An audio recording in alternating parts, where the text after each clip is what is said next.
France Inter. Anthony Bélanger pour l'histoire du monde.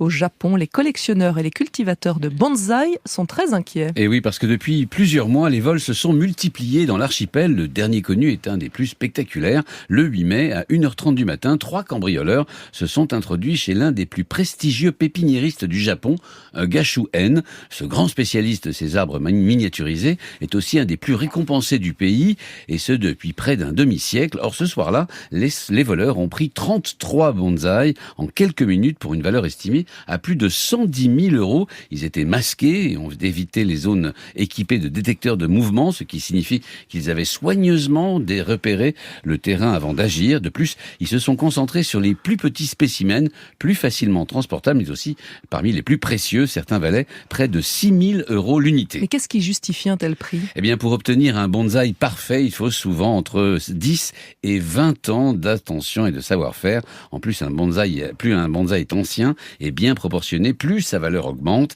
Certains sont vieux d'un millénaire et coûtent des centaines de milliers d'euros pièce.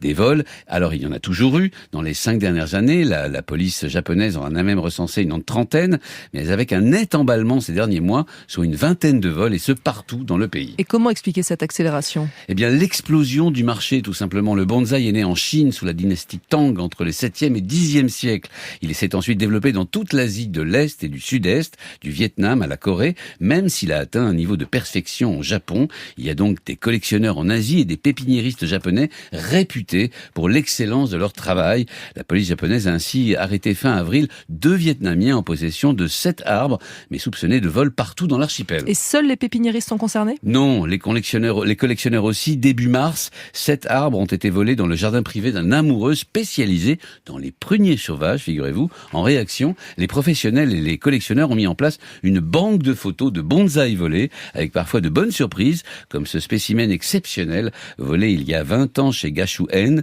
L'acheteur en a voulu changer le pot chez un spécialiste qui a aussitôt reconnu le travail d'exception du pépiniériste. Ce bonsaï a aujourd'hui retrouvé son créateur. Anthony Bélanger.